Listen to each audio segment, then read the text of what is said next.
বিভাগীয় সমাবেশে প্রধান অতিথির বক্তব্য রাখছেন বিশ্ববরেণ্য ইসলামী আন্দোলনের অন্যতম সেফাসালার আগামী নতুন বাংলাদেশ গড়ার স্বপ্নদ্রষ্টা মানবিক নেতা বাংলাদেশের জামাত ইসলামীর সম্মানিত আমির জনাব ডাক্তার শফিকুর রহমান। এখন আপনাদের সামনে বক্তব্য রাখছেন জনাব ডাক্তার শফিকুর রহমান। নারায়ে তাকবীর, আল্লাহু আকবার, নারায়ে তাকবীর, আল্লাহু আকবার। আমিরে জামাতের আগমন, সালাম স্বাগতম। খুলনাবাসীর পক্ষ থেকে লাল গোলাপ শুভেচ্ছা, 8 দলের পক্ষ থেকে লাল গোলাপ শুভেচ্ছা।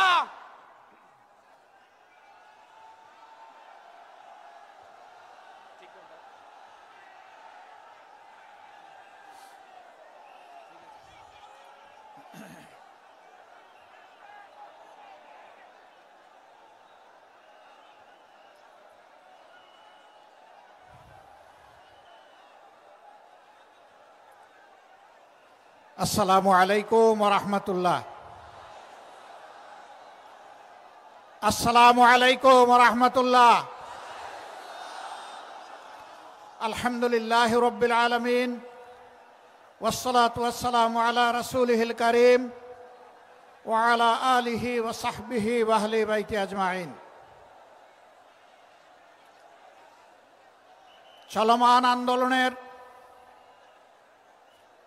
শরিক 8 দলের উদ্যোগে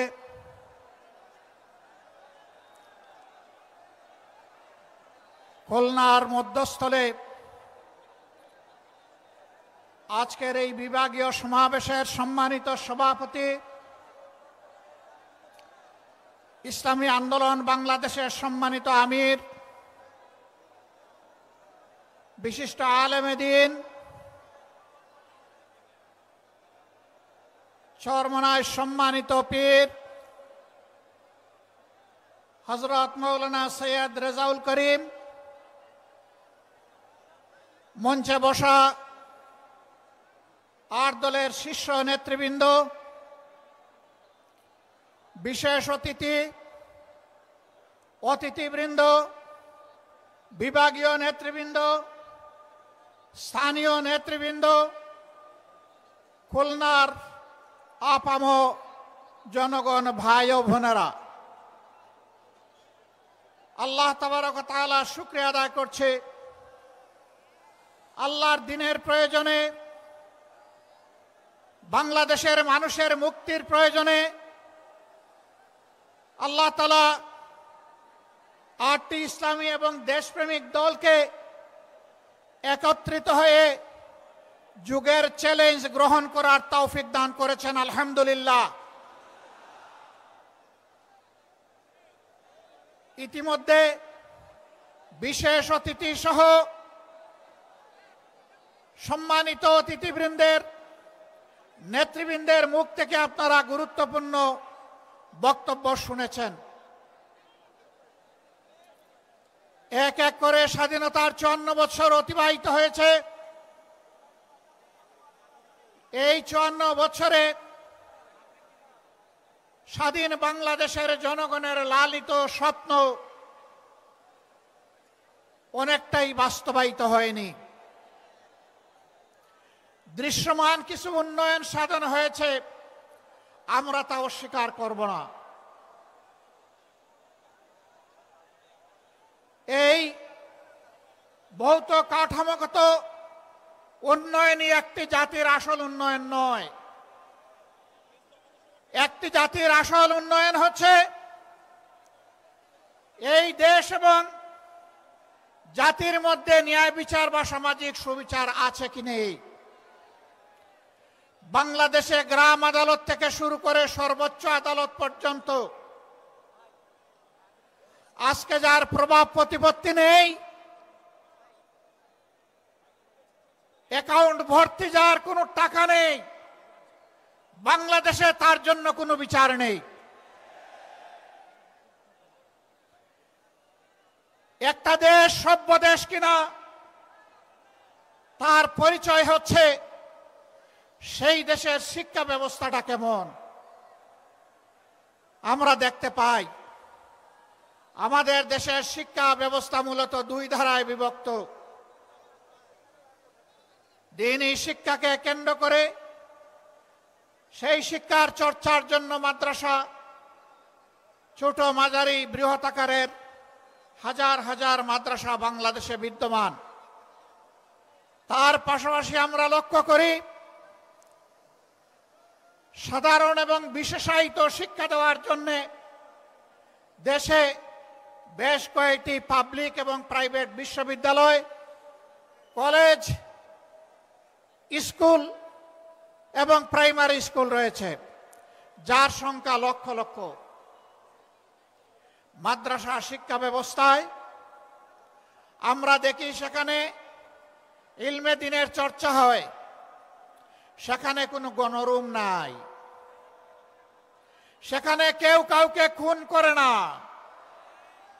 মাদ্রাসার ভিতরে আগ্নেয়াস্ত্রের কোনো মহড়া দেখা যায় না। মাদ্রাসার ভিতরে জ্ঞান চর্চার বাইরে অন্য কিছু আমরা লক্ষ্য করি না। কিন্তু স্বাধীনতার 54 বছর আমরা দেখে এসেছি বাংলাদেশের সর্বোচ্চ বিদ্যাপীঠ ঢাকা বিশ্ববিদ্যালয় সহ অসংখ্য কলেজ বিশ্ববিদ্যালয়ে আমাদের সন্তানদের লাশ পড়েছে, রক্তে ভেসে গেছে, গাঁজার মদের আসর বসেছে, আমাদের মেয়েদের ইজ্জত দিয়ে টানাটানি করা হয়েছে, অস্ত্রের ঝনঝনানিতে শিক্ষা প্রতিষ্ঠান অস্থির হয়ে উঠেছে। এটি একটি সভ্য দেশের শিক্ষা ব্যবস্থার পরিচয় বহন করে না। প্রিয় দেশবাসী, একটা দেশকে সভ্য দেশ হতে হলে এই দেশটাকে দুর্নীতিমুক্ত হতে হয়। আজ কিছু দল এবং ব্যক্তি বাংলাদেশকে দফায় দফায় তারা দুর্নীতিতে চ্যাম্পিয়ন করে বিশ্বের দরবারে অপমানিত করেছেন। এদের সকলের অতীত রেকর্ড বাংলাদেশের জনগণের হাতে আছে। এমনকি দুঃখের বিষয়, সকল ফ্যাসিবাদ, দুর্নীতি, বৈষম্য, দুঃশাসনের বিরুদ্ধে 5 আগস্টের বিপ্লব অনুষ্ঠিত হয়েছিল। সেই বিপ্লবের পরের দিন থেকে একটা গোষ্ঠী নিজেদের কপাল কিসমত গড়ার জন্য বাংলাদেশের জনগণের উপর ঝাঁপিয়ে পড়েছে। আজ চাঁদাবাজদের দৌরাত্ম্যে সমাজ জীবন অতিষ্ঠ ততষ্ঠ, ত্রাহি ত্রাহি অবস্থা। বিনিয়োগকারী, শিল্পপতি, ব্যবসায়ী, ক্ষুদ্র ব্যবসায়ী কেউ শান্তিতে নাই। আগের চেয়ে চাঁদার রেট বেড়ে গেছে বলে সকলেই তারা বিষাক্ত নিঃশ্বাস ফেলেন। তারা বলেন, আগেও ভালো ছিলাম না, এখন আরো খারাপ। আমার আগে আলহামদুলিল্লাহ এখানে একজন বিজ্ঞ আলেম, আপনাদের প্রিয় মানুষ হযরত মাওলানা সাখাওয়াত হোসেন সাহেব বলে গেছেন, 5 তারিখের পরে আল্লাহ তাআলা আমাদেরকে ওই দেশে বাঁচিয়ে রেখেছেন এবং মুক্তির একটু স্বাদও আল্লাহ তাআলা দান করেছেন, আলহামদুলিল্লাহ। কিন্তু কোন ইসলামী দলের নামে আজকে চাঁদাবাজির পরিচয় তাদের কপালে জুড়ে দেওয়া হয়নি। কোন দেশপ্রেমিক দল চাঁদাবাজ হয়ে 5 তারিখের পরে আবির্ভূত হয়নি। যারা আবির্ভূত হয়েছিলেন দায় এবং দরদ নিয়ে তাদের সাথে বসেছিলাম, তাদেরকে বলেছিলাম এটি শহীদদের রক্তের প্রতি বিশ্বাসঘাতকতা, এটা বন্ধ করতে হবে। যদি বন্ধ করা না হয় বিপ্লবী জনগণ, তরুণ জনতা, কুলের বাচ্চা নিয়ে রাস্তাতে নেমে আসা ওই মারা আমাদেরকে ক্ষমা করবে না। বন্ধ করা হয়নি, চাঁদাবাজি অব্যাহত রয়েছে, দুর্নীতি অব্যাহত রয়েছে। ক্ষমতায় না গিয়ে অনেকে ক্ষমতার দাপট দেখাচ্ছেন, প্রশাসনিক কু করার চেষ্টা করছেন। আগামী নির্বাচনে চলে বলে কৌশলে কেউ কেউ আমরা শুনতে পাই বিভিন্ন জায়গায় বসে ষড়যন্ত্রের জাল বুনছেন। জনগণ ভোট দেওক না দেওক, ক্ষমতায় আমাদেরকে যেতে হবে। বন্ধুগণ, বেলা শেষ, দিনও শেষ, ওই সূর্য ডুবে গেছে। এ বাংলাদেশে এটা আর হবে না। এটা আমরা হতে দেব না ইনশাআল্লাহ। আমরা তরুণ যুবকদেরকে জিজ্ঞেস করতে চাই, যাদের বয়স 35 কিংবা তার নিচে, তিনটা নির্বাচনে ভোট দিতে পারো নাই, অর্থাৎ সারা জীবনে একটা ভোট দিতে পারো নাই। আগামীতে তোমাদের ভোট নিয়ে কেউ ছিনিমিনি খেলুক, কেউ চুরি করুক, কেউ তোমাদের ভোট হাইজ্যাক করুক, তোমরা কি তা বরদাস্ত করবে? আমরা তোমাদেরকে কথা দিচ্ছি, তোমাদের ভোটের পাহারাদারি করার জন্য আমরাও যুবক হয়ে সেদিন তোমাদের সাথে একইভাবে লড়বো ইনশাআল্লাহ। এখন থেকে আমরা সারা দেশে জনগণের ব্যাপক ভালোবাসা দেখতে পাচ্ছি। এই ভালোবাসায় ঈর্ষান্বিত হয়ে মনের জ্বালায় অনেকে আমাদের ব্যানার, ফেস্টুন, প্লেকার্ড, আমাদের পোস্টারগুলো ছিঁড়ে খান খান করে ফেলছেন। বন্ধুগণ, টের পান নাই? জনগণ আজকে আর গাছের পোস্টার, লাইট পোস্টের পোস্টার, রাস্তার উপর দড়ি দিয়ে সাঁটানো পোস্টার দেখে সিদ্ধান্ত নেয় না। আজকে তারা সিদ্ধান্ত নিয়ে ফেলেছে, যাদেরকে তারা ভালোবেসেছে তাদের বুকের ভিতরে তারা পোস্টার স্থায়ীভাবে স্থাপন করে দিয়েছে। রাস্তার পোস্টার ছিঁড়তে পারবা, বুকের পোস্টার ছিঁড়তে পারবা না। অতএব ওই পোস্টার ছিঁড়াছিঁড়ি করে কোনো লাভ নেই। দিশাহারা হয়ে, হতাশ হয়ে, ক্ষুব্ধ হয়ে চূড়াগলিতে কেউ যদি হাঁটার চিন্তা করেন, তাহলে প্রয়োজনে আরেকটা 5 আগস্ট অনুষ্ঠিত হবে ইনশাআল্লাহ। যেই 5 আগস্ট সন্ত্রাসকে, ফ্যাসিবাদকে তাড়িয়ে দিয়েছিল, সেই 5 আগস্ট প্রয়োজনে আবার রুখে দেবে ইনশাআল্লাহ। সম্মানিত ভাইয়েরা, এখন থেকে ছাত্র জনতার, শ্রমিক জনতার, ব্যবসায়ী জনতার, আপামর জনতার, শিশু থেকে বৃদ্ধ সমস্ত মানবতার ঐক্য আমাদেরকে গড়ে তুলতে হবে ইনশাআল্লাহ। এই ঐক্যই আগামী দিনে বাংলাদেশের জাতীয় সংসদে যাবে বিজয়ীর বেশে ইনশাআল্লাহ। এ বিজয় কেউ ঠেকাতে পারবে না ইনশাআল্লাহ।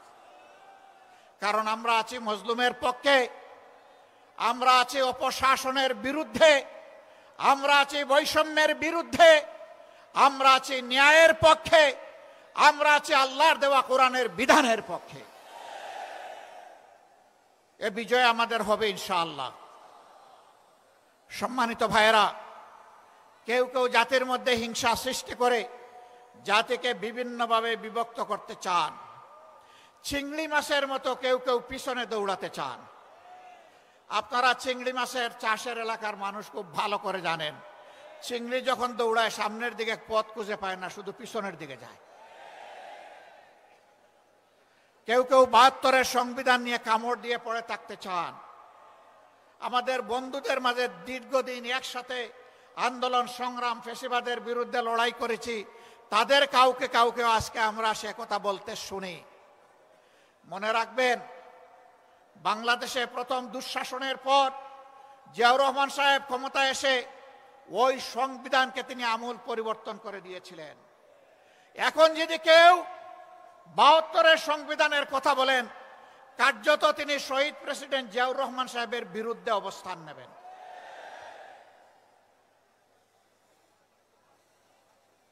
৭২-এর সংবিধানের কথা আজ যিনি অত্যন্ত সংকটজনক অবস্থায় আছেন, জাতির এক শ্রদ্ধার কেন্দ্রবিন্দুতে যার অবস্থান, বেগম খালেদা জিয়াও কখনো ৭২-এর সংবিধানের পক্ষে কথা বলেননি। আমরা আশা করব যারা এই দুইজনকে ভালোবাসেন তারা কেউ আর ভুলেও ৭২-এর এই ফ্যাসিবাদী সংবিধানের কথা বলবেন না।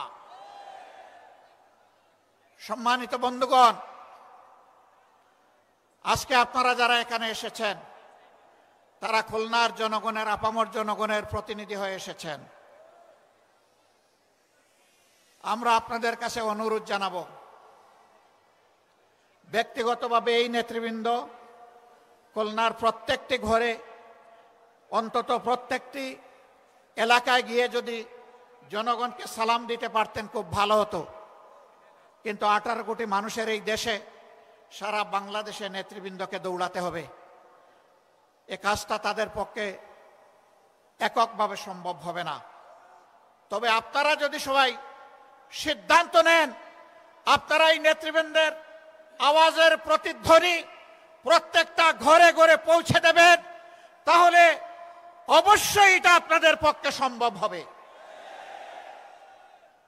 এই নেতাদের অ্যাম্বাসেডর হয়ে আপনারা সকলে এখন থেকে প্রত্যেকটি গ্রামে, প্রত্যেকটি ঘরে ছড়িয়ে পড়ুন। জনগণ আলহামদুলিল্লাহ আপনাদের পাশে আছে। আজ মুখ খুলে কথা বলে একজন আমার রিক্সা চালক ভাইকেও যখন কোনো সাংবাদিক জিজ্ঞেস করেন আগামী ভোট কোন দিকে, দফাস করে বলে দেয় আগামী ভোট ওই দিকে, আপনাদের দিকে, ঐক্যের দিকে,